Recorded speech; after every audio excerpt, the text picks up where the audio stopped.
Maestra Dani, yo soy su maestra Dani Torrecillas, soy compañera de ustedes de 10º semestre. También doy lo que es el curso del laboratorio de patología, el curso de genética y ahora lo que es el curso de patoteoría. Obviamente pato y el laboratorio de patos son dos materias que se llevan al mismo tiempo y el curso teórico, hay una modalidad donde les ofrecemos que les incluya ambas partes, tanto la teoría como el laboratorio. Por ahí les pueden mandar toda esa información. Es un gusto estar aquí con ustedes, chavos. A mí todo lo que es microscópico me encanta. Y ya habrán escuchado, me imagino, que la patología es como histo enfermo. Son todas las enfermedades al microscopio, literalmente. Eso es cierto, o sea, en estricta teoría es cierto, porque yo les voy a estar explicando a lo largo de todo el semestre cómo se describe una enfermedad a nivel microscópico, cómo la identificas, cómo identificas el órgano, etcétera. Pero la verdad es que Pato está mucho más divertido que Histo. A mí no me gustó Histo y Pato me encantó y me hice becaria. Ah, por cierto, también fui becaria 2 años y medio de Pato. Entonces, pues estoy para apoyarlos con cualquier duda que a ustedes les pueda surgir. Vamos a empezar con la clase de hoy. La clase de hoy es introductoria al semestre. Es una clase donde nosotros vemos generalidades y ya a partir de la siguiente comenzamos a ver lo que son los procesos inflamatorios, inflamación aguda e inflamación crónica. Pero por el día de hoy vamos a ver, primero que nada, generalidades. Es importante que ustedes comprendan las generalidades para que las puedan aplicar a enfermedades bien específicas que vamos a estar viendo en el semestre. Entonces, ¿qué hace la patología? Es una ciencia que estudia los cambios en las células, en los tejidos y en los órganos afectados por la enfermedad. Como les comenté, si nosotros ya vimos la materia de histología, que es estudiar los tejidos a nivel microscópico, es entender las células que conforman a cada tejido, los tipos de epitelio, todo eso, se ve modificado por la enfermedad que estudiamos en pato. En pato no creas que vamos a estar viendo, es colágeno tipo 4 o colágeno tipo 1, o es epitelio estratificado, epitelio plano. No, eso solo se vio en histo, eso ya no lo vuelves a ver en realidad. Entonces, en pato vamos a ver de qué forma hay cambios estructurales, cambios bioquímicos y estos dos cómo dan lugar a cambios a nivel funcional de los tejidos. Esto es muy importante porque así es a cómo las enfermedades se manifiestan. En pato, como todo se estudia en el microscopio, es importante tener en cuenta que para poder estudiar algo a nivel microscópico, pues tenemos que tomar una muestra. ¿Y cómo se toman estas muestras? Pues primero se van a dividir en biopsias y en citología. Cuando nosotros hablamos de biopsia, estamos hablando de dos tipos de biopsia, las biopsias excisionales y las biopsias incisionales. Ahorita te explico la diferencia. Y la citología o el espécimen citológico, que esto que estamos observando en pantalla, es como la palabra nos lo dice, citológico significa celular. Nosotros estamos tomando, por ejemplo, una muestra de saliva para poder observar las células que se encuentran en esa saliva. O si es de algún otro fluido, como lo es el líquido cefalorraquídeo, pues queremos estudiar si en el líquido cefalorraquídeo tenemos linfocitos, tenemos polimorfonucleares, qué componentes se encuentran celulares en ese líquido.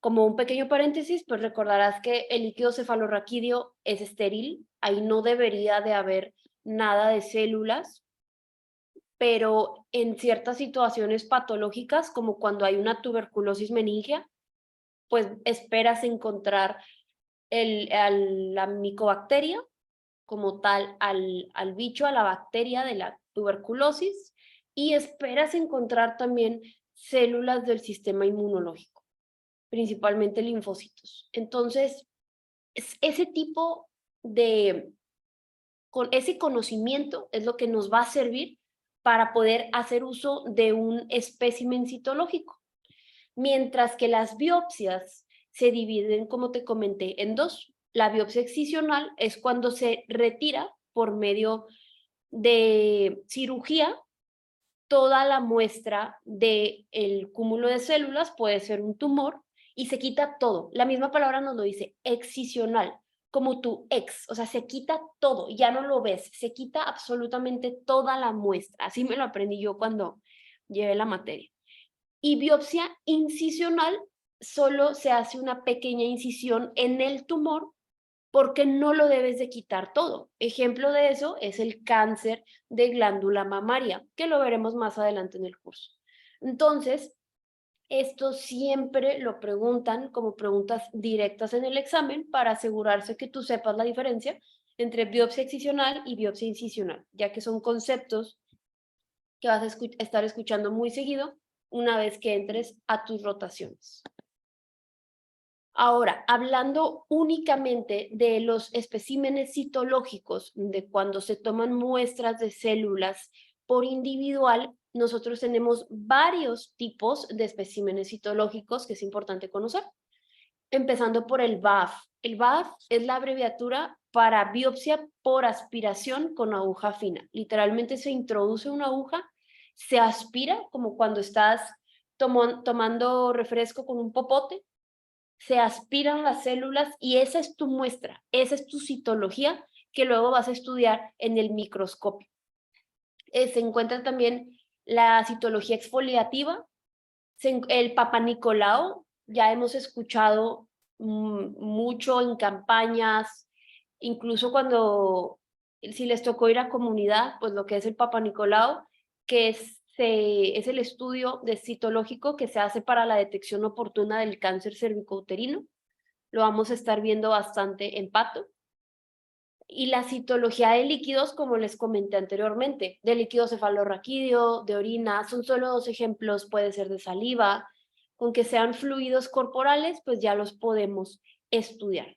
Recuerda que citología empieza con C de célula, porque una citología estudia las células de ese líquido en particular. Esas son las pequeñas diferencias que yo te recomiendo que te aprendas mucho. Y luego pasamos a lo que son las autopsias. En este caso, estamos viendo lo que es una autopsia patológica. Entonces, una autopsia patológica, por eso va muy de la mano, haciendo un pequeño paréntesis antes de continuar, por eso va muy de la mano pato con medicina forense, porque vas a estar viendo conceptos que se complementan de manera ideal como rompecabezas entre ambas materias y vas a aprender demasiado. A mí, quinto semestre fue uno de mis favoritos. Entonces, una autopsia patológica, pues se hace en un hospital para determinar la causa de muerte.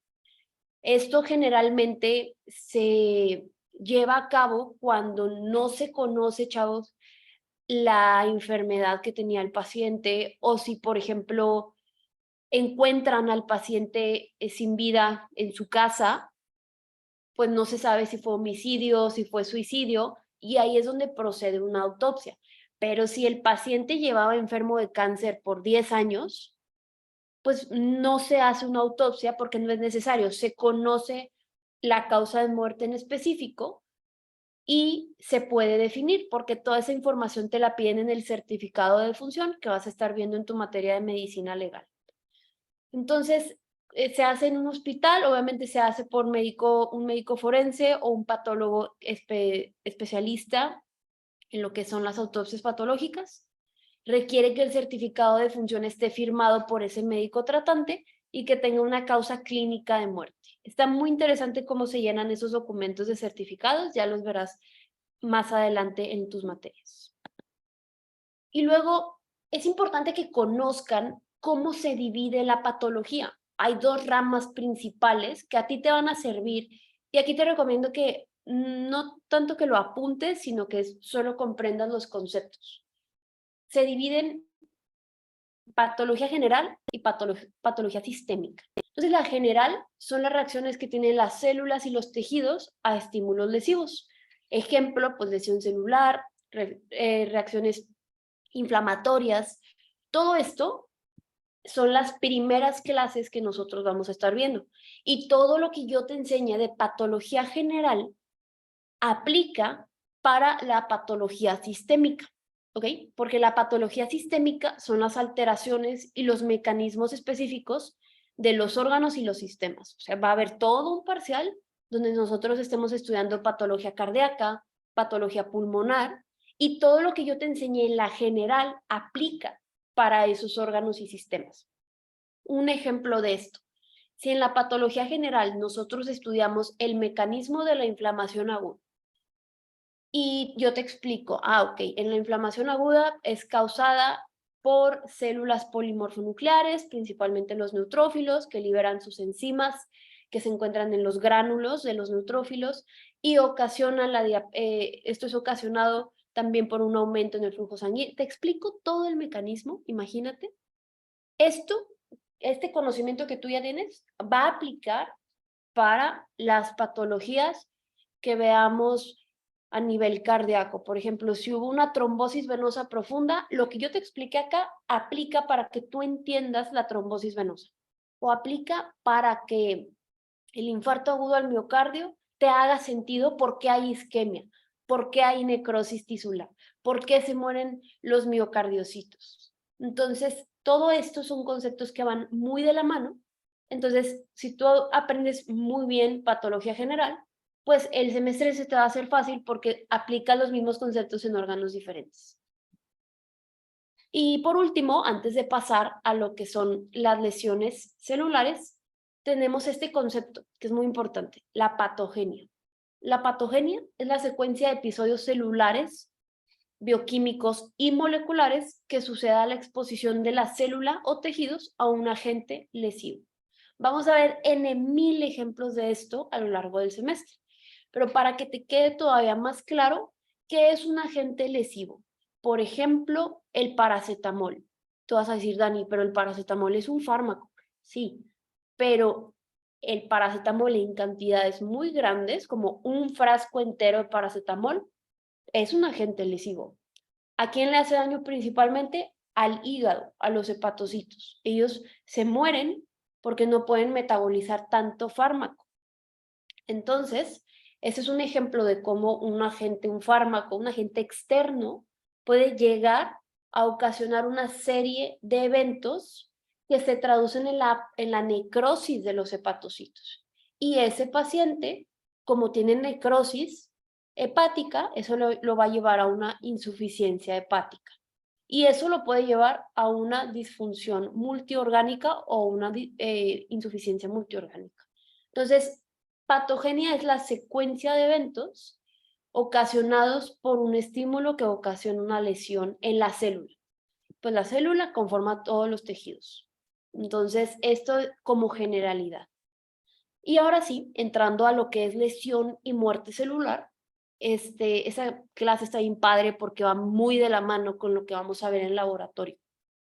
¿Qué es una lesión celular? Aunque pudiera parecer muy obvio, son conceptos que entre más claros tengas y con más ejemplos vayamos estudiando, se te van a hacer bien sencillos una vez que llegues a la clase en la facultad.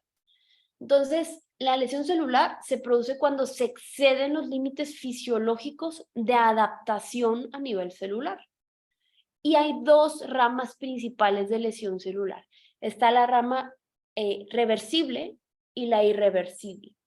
¿Cuál es la diferencia? Que si tú estás en una situación reversible, significa que si tú quitas el estímulo que está ocasionando daño, la célula es tan sabia que tiene la capacidad de adaptarse y regresar a su forma original.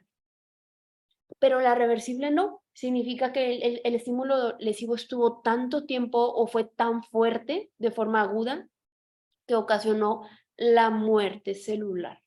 Esas son las diferencias principales y más adelante estudiaremos en qué se divide la muerte celular. Hay distintas causas de lesión celular, como los agentes químicos e infecciosos. Pues ustedes vienen de llevar microbiología, se acordarán que hay muchísimos virus, bacterias, hongos, que esos principalmente los vemos en el laboratorio de Pato. En la parte de infectopatología también los estudiamos aquí. Y agentes químicos y fármacos van muy, muy de la mano. Sí va a haber ejemplos de agentes químicos que tienen más que ver con enfermedades ocupacionales, como las personas que trabajan están por ejemplo, en las minas, y están muy expuestos al carbunco o están muy expuestos al hollín, o personas que trabajan en fábricas y están expuestos a una sustancia que se llama dietilvestrol que ocasiona cáncer. Hay muchísimos ejemplos, pero esto es meramente la introducción. Reacciones inmunológicas, aquí nos referimos principalmente a una reacción inflamatoria aguda que se convierte en crónica, entonces lo que inició como una defensa inmunológica terminó siendo un autoataque, o bien reacciones autoinmunes. En mil cantidad de enfermedades autoinmunes como lupus, artritis reumatoide, todas forman parte de este espectro de causas de lesión celular.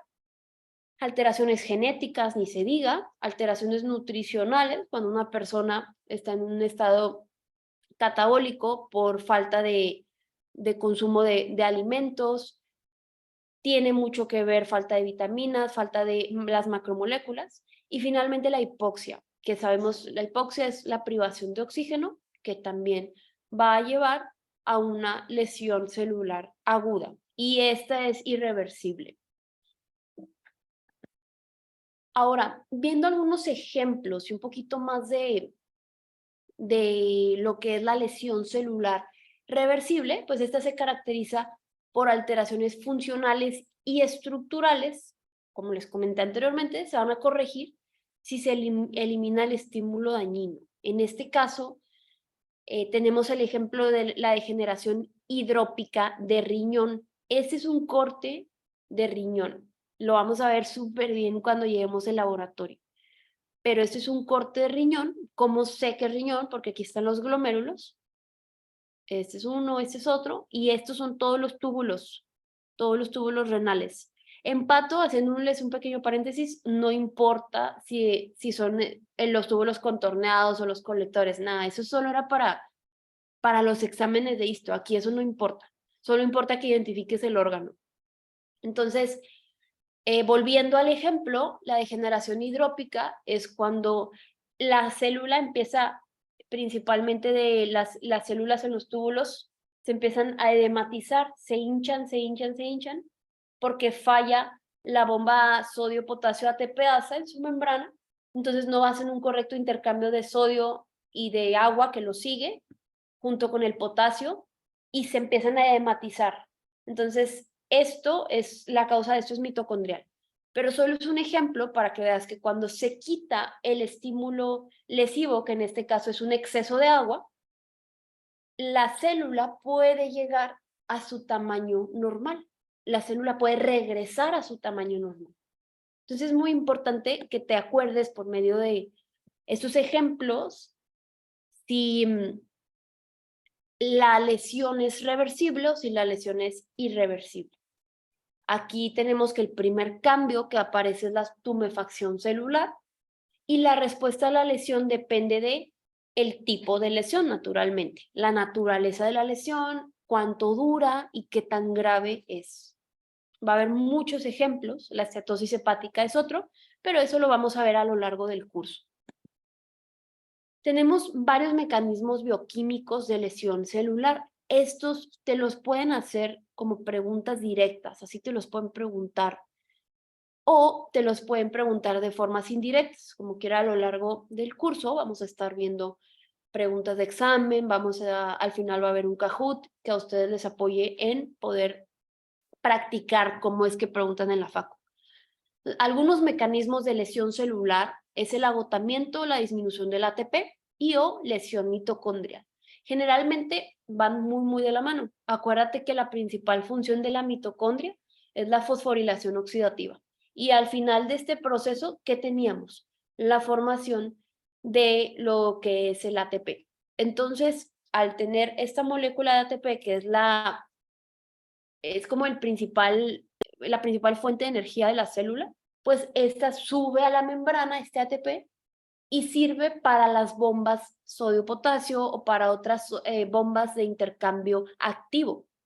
¿Por qué activo? Porque ocupa ATP. Entonces, si la célula, si la mitocondria no tiene ATP, está agotado, está disminuido, o hubo algún mecanismo que dañar a la mitocondria, pues el punto es que no va a haber ATP. Y esto ocasiona que la célula se hinche, se edematice. Igual, recuerda que para la fosforilación oxidativa se utilizaba oxígeno. Es vital el oxígeno para que se pueda llevar a cabo estos pasos de fosforilación oxidativa en la mitocondria. Entonces, si hay falta de oxígeno por hipoxia, por ejemplo, esto va a ocasionar una lesión celular, y si esto llega a ocasionar muerte celular, pues obviamente la lesión es irreversible. También la generación de radicales libres ocasiona lesión celular que suele ser grave. Por ejemplo, el peróxido es un radical libre, ¿ok? O generalmente los que se escriben como H2O2, peróxido de hidrógeno, son radicales libres que si el paciente no consume antioxidantes, vitaminas o una dieta sana, se forman muchos radicales libres que no se pueden, digamos, metabolizar adecuadamente, se acumulan y ocasionan daño celular. Eso puede matar a la célula o peor, puede causarle mutaciones que se traducen en cáncer. Recuerda que, bueno, si se te está haciendo mucha información, recuerda que esta es una clase de generalidades. Todo lo que te estoy explicando lo vamos a ver con lupa, con lujo de detalle a lo largo del curso. Pero eso es para que tú ya vayas entendiendo cómo es la patología, en qué consiste la materia. También hay defectos de la permeabilidad de la membrana. Esto va muy de la mano, como cuando te expliqué anteriormente que hay una disminución del ATP, porque si falla la bomba de transporte activo, las bombas de sodio-potasio, por falta de ATP, la membrana se vuelve impermeable. Nada entra, nada sale, se genera un desequilibrio hidroelectrolítico y la célula puede terminar en muerte, en este caso por necrosis. Si no sabes qué es necrosis, no te preocupes, lo veremos en unas diapositivas. Finalmente, tenemos la alteración de la homeostasis del calcio, que conlleva a activación enzimática. Esto es muy interesante. Esto va muy de la mano con la clase que veremos de pancreatitis aguda, porque vamos a estudiar cómo la pancreatitis aguda y la crónica, la pancreatitis crónica, cuando es causada por muchos episodios de pancreatitis aguda, el origen de esto es una alteración enzimática, las mismas enzimas que provienen del páncreas exócrino, perdón, se activan a nivel del órgano, o sea, estas normalmente se activan en el duodeno, pero en este caso se activan a nivel pancreático y lo consumen. Entonces, la pancreatitis aguda, en términos muy simples, es el páncreas digiriéndose a sí mismo, ¿sí? Entonces, es un estado inflamatorio que es hiperdoloroso para el paciente. Y esto va muy de la mano con unos jabones cálcicos que se forman, porque el calcio se va a solidificar y eso lo vemos muy bien en el laboratorio, sobre todo. Pero bueno, solo es para que sepas que en ciertos escenarios, principalmente pensando en páncreas, se lleva a cabo una activación enzimática que ocasiona también lesión celular, la cual suele ser irreversible. Ahora sí, estudiando la lesión celular irreversible, eso es muerte celular. Aquí no hay de otra. Irreversible es que la célula ya se murió. Y cuando hablamos de muerte celular por una lesión celular, estamos hablando de necrosis, especialmente una necrosis secundaria a reacción inflamatoria. Tú sabes que hay dos tipos de muerte celular, la necrosis y la apoptosis, pero la apoptosis es muerte celular programada. Aquí es muerte celular por necrosis. Y siempre que te hablen de necrosis, es una muerte celular no programada. Es bien importante que sepas eso. Aquí les incluí este video que les voy a estar mandando al grupo de WhatsApp cuando terminemos la clase del día de hoy, para que vean la diferencia entre necrosis y apoptosis. Está súper chido. Es la diferencia, son las diferencias principales y están bien padres las animaciones. Entonces, la necrosis se debe a acción degradante y progresiva de enzimas intracelulares que son activadas por autólisis o por polimorfonucleares. Es decir, la misma célula es degradada por las enzimas que contiene. Entonces, esto pues, es algo muy interesante y hay muchos tipos de necrosis que vamos a estudiar. Entonces, ¿qué más es importante cuando hablamos de una lesión celular irreversible? Es importante ver los cambios a nivel nuclear que se dan por la misma degradación del ADN cuando ya está muriendo la célula. Y son principalmente estos 3 pasos, chavos: cariólisis, pignosis y cariorexis. Pregunta de examen las 3, o sea, sí o sí les van a preguntar esto. Es lo que ven en las primeras clases y les voy a explicar las diferencias. Cariólisis, de entrada, la palabra nos dice bastante. A mí me gusta mucho desglosar las palabras, yo soy muy auditiva.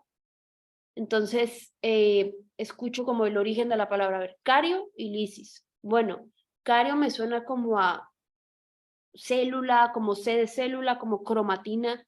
Y lisis es ruptura, es que se rompe.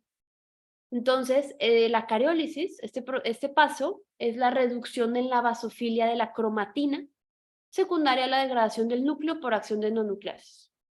¿Qué es eso, Dani? ¿De qué me estás hablando? Te lo voy a explicar. Es cuando literalmente hay muerte celular. ¿Qué es lo primero que va a suceder? Que se va a degradar el núcleo, se empieza a compactar. Es decir, que el ADN que se encuentra dentro de este núcleo se empieza a morir, se empieza a degradar por unas enzimas llamadas endonucleasas. Haz de cuenta que son tijeras que cortan al ADN para que este ya no pueda seguir funcionando. Entonces, este ADN se empieza a degradar y acuérdate que el ADN tiene otro nombre que también es cromatina. La cromatina se empieza a degradar poco a poco y esto es lo que le da la basofilia al núcleo. Acuérdate que basófilo es moradito. Es esto es basófilo, es muy morado. Y rosita es acidófilo. Entonces empieza a reducirse la basofilia, lo morado del núcleo, porque lo que le da ese color basófilo ya se murió, o sea, el ADN. Por eso, la misma palabra nos indica mucho de lo que va a estar pasando en este paso. Después tenemos pignosis, que es la reducción del tamaño del núcleo por condensación de la cromatina, porque ya se destruyó, ahora sí lo podemos supercondensar para que no ocupe tanto espacio. Y finalmente la cariorexis, que es cuando el núcleo condensado se fragmenta. Estos pasos son muy importantes porque de alguna u otra manera siempre los terminan preguntando. Y esta tabla, va a haber distintas cosas, chavos, que sobre la marcha yo les voy a decir, tomen el screenshot. Esta es una. O sea, esto se lo tienen que aprender sí o sí. Son los tipos de necrosis que hay, son principalmente estos y estos. Hay muchos. Entonces, es importante que estos ejemplos de cada tipo de necrosis les vayan quedando claros. Vamos con el primero. Ya hasta aquí, ya quedamos que la necrosis es la muerte celular no programada o secundaria a una reacción inflamatoria. Entonces tenemos primero la necrosis coagulativa. La necrosis coagulativa, ¿cuáles son sus características? Que las células pierden su núcleo, pero mantienen su forma. Y el citoplasma de las células es acidófilo. Ejemplos de esto es el infarto agudo al miocardio y el infarto de pulmón. ¿Por qué? Porque el mismo nombre nos dice y nos orienta a cuál es el origen de la necrosis, cuál es el estímulo lesivo que ocasionó la necrosis. Acuérdate que esta es una lesión celular irreversible y algo la estimuló. En la coagulativa, en la necrosis coagulativa, el estímulo fue un coágulo. Acuérdate que un coágulo es un cúmulo de plaquetas, fibrina, que va a obstruir el flujo sanguíneo en alguna parte del cuerpo. Si ese coágulo llega y obstruye las arterias coronarias, le llamamos infarto al miocardio. Si va y tapa el cerebro, pues le llamamos generalmente un infarto cerebral, o si hay hemorragia, un derrame cerebral. Si se va a obstruir el flujo venoso en las piernas, pues una trombosis venosa profunda, en el pulmón es un infarto de pulmón, pero todo coágulo que va y tapa el flujo sanguíneo, pues le llamamos infarto, ¿sí? Entonces, por eso los ejemplos son puros ejemplos de infarto en distintas partes del cuerpo. Te vas a dar cuenta que en pato todo tiene demasiada lógica y es lo que hace esta materia súper bonita, que no es como anato, que te tienes que memorizar 3000 cosas. O sea, aquí no es de machete, es de que juntos le vayamos agarrando la onda y encontremos un razonamiento para que en el examen tú logres razonar y no tengas que estar estresado o estresada porque, ay, ¿cuál era tal cosa que me tuve que machetear? No, aquí es de comprender. Y luego, segundo tipo de necrosis es la licuefactiva o colicoactiva. Suenan muy parecidas porque, bueno, son sinónimos. Entonces, apréndete los dos, mi consejo, que te aprendas licuefactiva o colicoactiva. Ambas suenan como licuadora, literal. Entonces, eh, es fácil de recordar porque las características principales son la acción, es causada por la acción de enzimas de los polimorfonucleares. Y el ejemplo son las infecciones bacterianas. Cuando tú escuches necrosis licuefactiva o colicoactiva, su sinónimo, quiero que en un segundo pienses infección. Me están hablando de un absceso. Un absceso es un cúmulo de pus, que son bacterias muertas o el bicho muerto, principalmente bacterias muertas, con polimorfonucleares vivos o muertos, pero es pus.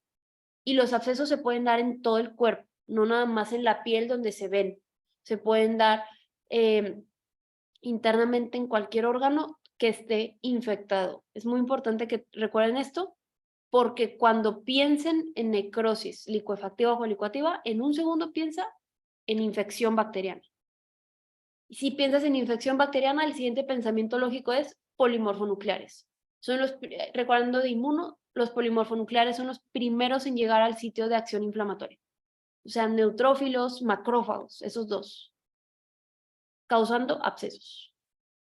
Chavos, antes de seguir, al final de la segunda clase, porque de este curso inductivo son dos, es el día de hoy, martes, y el jueves es la segunda. Al final de la clase del jueves, les voy a poner un Kahoot. Es un Kahoot rápido, pero para que se aprendan de que chido estas necrosis y va a traer imágenes y todo para que vean estos ejemplos que les estoy poniendo y puedan practicar un poco y lleguen pues ya estudiados a sus clases de la siguiente semana. Bueno, la tercera necrosis es la necrosis gaseosa. Gaseosa a mí me suena como a queso. Si te fijas, es una palabra que suena como a queso. ¿Por qué? También porque se observa esta necrosis en los granulomas. ¿Y los granulomas qué son? Los granulomas son cúmulos de células, chavos. Pero en este caso no son polimorfonucleares como en los abscesos, no. Los granulomas van a estar compuestos de linfocitos de otras células llamadas histocitos y generalmente de la bacteria o el hongo que es el que está infectando. Cuando tú escuches necrosis gaseosa, también quiero que pienses en infección, pero en infección por tuberculosis o en infección fúngica. Licuefactiva o colicoactiva es infección bacteriana. Gaseosa es tuberculosis o fúngica, como lo es coccidioidomicosis. Y hay granulomas en vez de abscesos. Esta es la diferencia principal. Ahora tenemos el ejemplo de la necrosis grasa. Este es el cuarto tipo de necrosis que vemos. Necrosis grasa o necrosis enzimática. Te los puedes aprender, digamos, como sinónimos. Si escuchas necrosis grasa o necrosis enzimática, son conceptos sinónimos. Las características, se involucran las fosfolipasas y proteasas, son enzimas que atacan la membrana de las células adiposas. Y es por esto, por este concepto, que hace ratito te expliqué lo de la pancreatitis aguda, ¿sí te acuerdas? Que es una lesión celular irreversible, porque las enzimas que el páncreas libera para poder hacer digestión de la comida, esas enzimas se activan adentro del páncreas. ¿Cuáles? Pues fosfolipasas y proteasas se activan ahí mismo, empiezan a atacar a las células que están cerca, como las células del tejido adiposo. ¿El tejido adiposo qué es? Pues son células que tienen ácidos grasos en su interior. Entonces los ácidos grasos, ¡pum!, se desparraman, salen de la membrana celular y se vuelven sólido en forma de jabones cálcicos. Eso mismo, esos ácidos grasos reciben el depósito de calcio y se vuelve un jabón, literalmente, se vuelve sólido y eso va causando daño al órgano, en este caso al páncreas. Esto en contexto de una pancreatitis aguda. Entonces, necrosis enzimática por la muerte de las células de tejido adiposo, células adiposas, en contexto de una pancreatitis aguda. Y si te preguntan, ¿puede ser una pancreatitis crónica? Sí, porque la pancreatitis crónica, una de las causas son muchos episodios de pancreatitis aguda. Y esto es causado por muchísimos escenarios clínicos, como el alcoholismo, pero eso lo vamos a ver sobre la marcha. Ahora, tipo de necrosis número 5 es la gangrenosa, ¿ok? Aquí también es una necrosis por coagulación, pero la diferencia es que aquí hay una infección agregada. En la necrosis que vimos anteriormente, la necrosis coagulativa, aquí no había infección, era simplemente el coágulo que ocasionó isquemia, que ocasionó necrosis en corazón, si es un infarto al miocardio, en pulmón, si es infarto pulmonar. Aquí, en el contexto de infección gangrenosa, hay coagulación, es decir, también hubo un tapón, un coágulo que ocasionó isquemia, pero aquí se infectó. Y el ejemplo más común del mundo, literalmente del mundo, es el pie diabético. ¿Ok? Recuerden la diferencia entre necrosis gangrenosa y la necrosis por coagulativa. Finalmente tenemos la necrosis fibrinoide.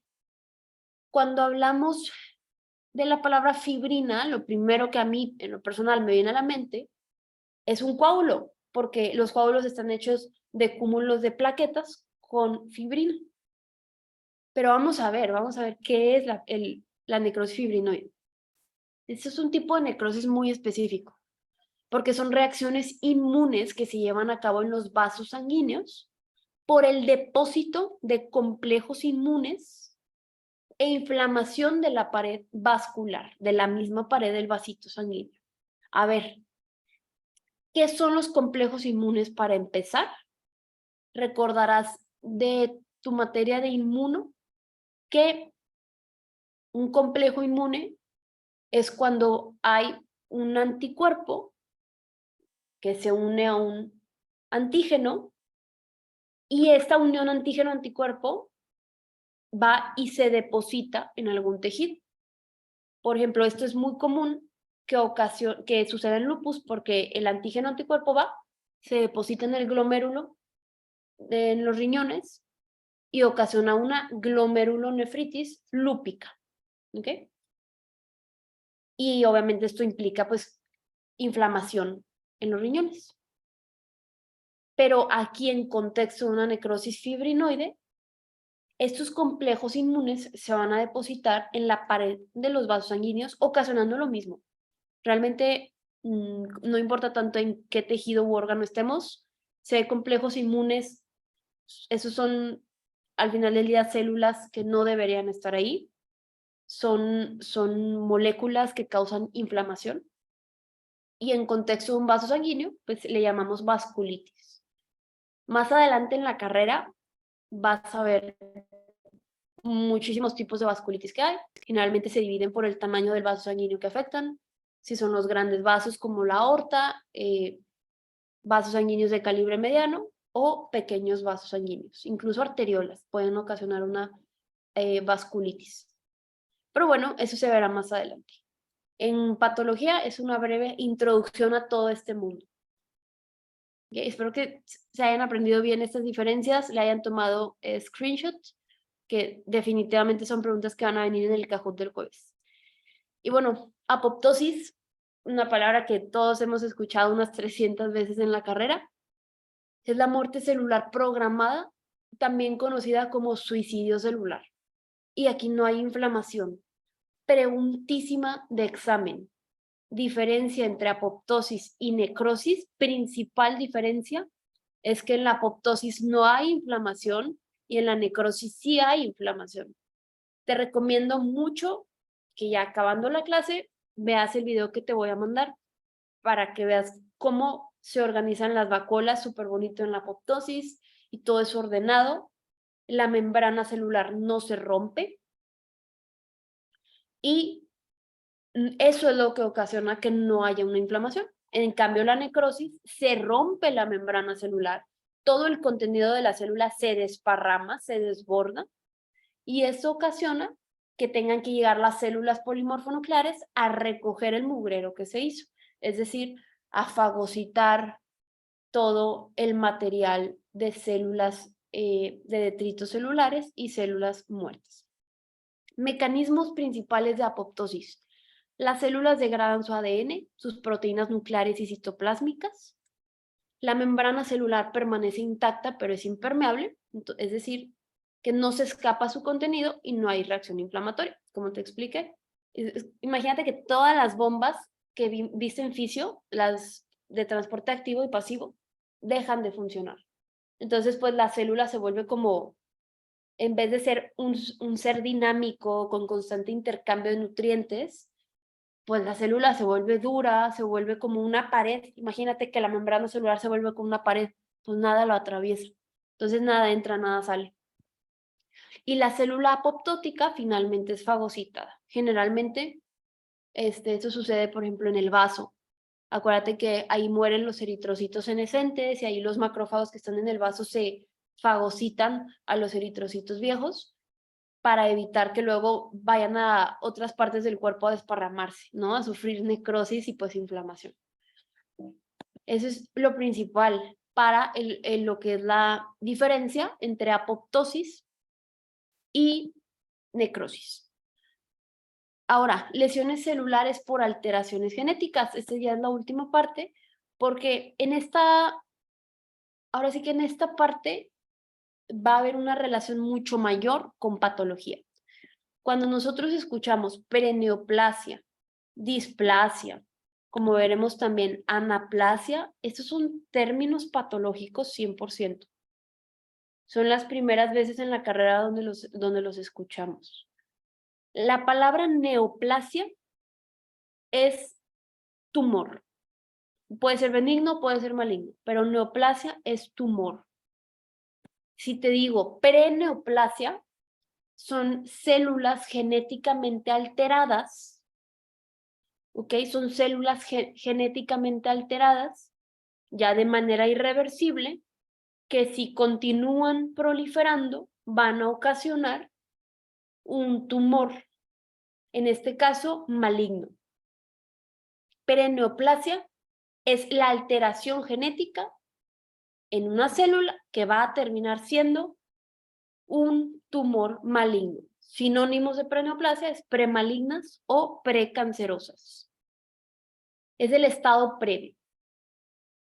Displasia, la diferencia, que son los cambios en la forma, en el volumen y en la orientación celular. Esto es secundario a una irritación crónica. La displasia no es un estado previo a un tumor maligno, no. Esa es la diferencia entre displasia y preneoplasia. Una es el estado previo a un tumor maligno, la otra no. La otra estuvo expuesta esa célula a estímulos lesivos, pero esos estímulos lesivos, si se quitan, va a ser una lesión celular reversible. Finalmente tenemos el concepto de anaplasia. La anaplasia es el estado de inmadurez total e irreversible con falta de diferenciación celular.